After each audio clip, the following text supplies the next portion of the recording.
today with Dylan Vitone, who's an assistant professor in the College of Fine Art at Carnegie Mellon University. And Dylan is one of Pittsburgh's most exciting photographers and somebody who's had a long association with Silver Eye. So I'm really glad to be here today to take a look at your work.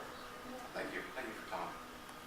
Although you're using the panoramic format, you're using it in ways that are really not traditional in terms of how you're building the narrative or the scene in front of you. So could you talk a little bit more about when you go into editing, what you've done? What are those sort of things that you're looking for? For instance, in the work here with your bodybuilders, that was, I believe, done in Miami? Yes. I'll put together panoramas a whole lot of different ways, and so sometimes I'm interested in the narrative of the space. So how people are moving through that space, and there'll be shifts in focus. So, when you enter any kind of room, you'll see something interesting over there, and you'll look over there, and then you'll see something interesting over there, and you'll look over there. And then, so there's like shifts in focus that will kind of move you through the space. But, very interested in kind of documenting the life and the way people are moving through the space. And other times I'm just kind of interested in kind of the characters and kind of creating like a nice, beautiful document of the different people that are occupying this space. So a little less interested in the life of the space, but a little more interested in like kind of the people that inhabit the space. And so, whenever you approach a photograph,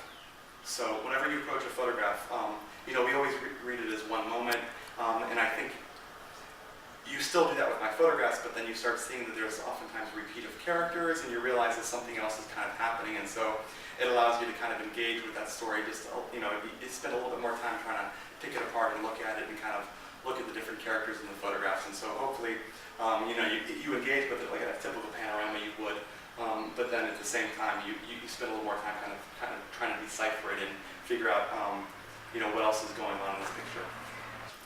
Can we talk, can you tell us a little bit more then, once you bring the images back to Pittsburgh, take us again through the process you go by to edit and then actually to print. Yeah, so, like I said earlier, I'll have a whole lot of different options for that scene, and a whole lot of options for that scene, and a whole lot of options for that scene.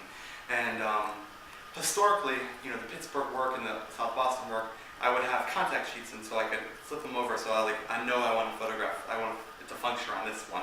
But so that would be there, and then I could have 15 different options for that. And then I would flip it up, and I'll be okay, that works. And then I kind of build my way out. So it would almost be like a pick your own adventure, where there was a whole bunch of different options, and then eventually I would figure out that works, that works, that works, and then I would take that down, and then I would then scan things in, and then output it. So I output using an Epson 9880 printer. Tell us about the final presentation, the choices you make in terms of both the image size and the paper size.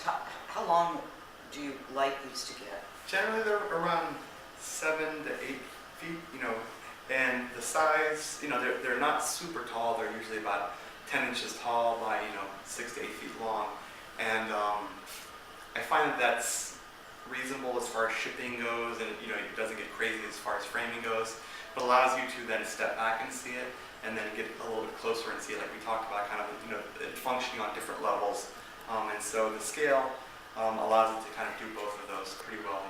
I've done a couple in the past where I blew them up much bigger, like 3 feet tall, that wrapped around multiple walls, but like the actual production cost for that starts becoming kind of a little bit too much to deal with. So this is kind of a nice compromise. And the experience of the viewer, as you mentioned, is quite different when you go to 3 feet by 20 feet.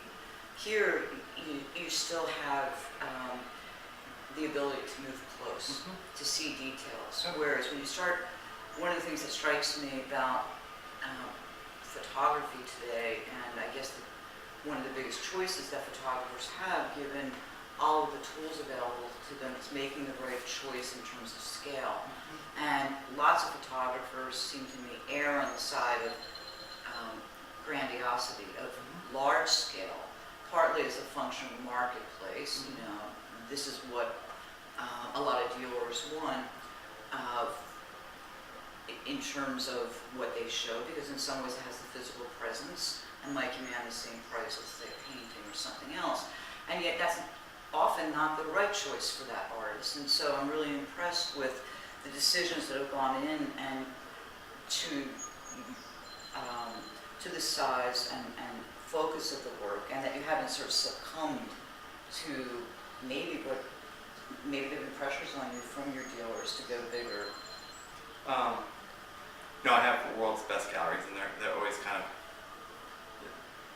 treat the work as the work and kind of appreciate it for what it is. There's been no pressure to do that. And I'm fortunate enough because it kind of functions safely in between those two different worlds. So there is a certain amount of gestalt to it when it's on the wall, because just the length of it, but it hasn't become too out of hand where you lose a lot of those little finer details that I think are significant. So I'm fortunate enough to kind of walk right in between those worlds. One of the things that's really fascinating about the work in this panoramic format is that when I look at it, that each sort of part of it seems to work on its own. In other words, we could take the first section or the middle section or the last section, pull it out, you could print it differently, and it would still have integrity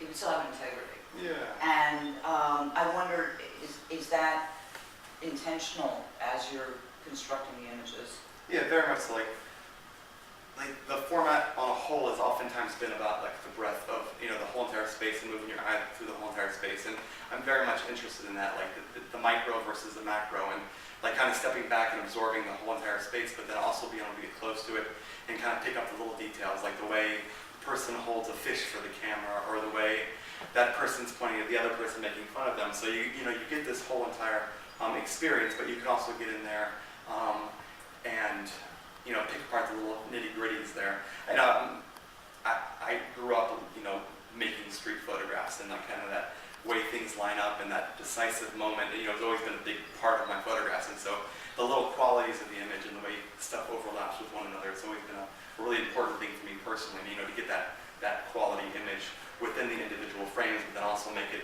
as a larger frame kind of be cohesive.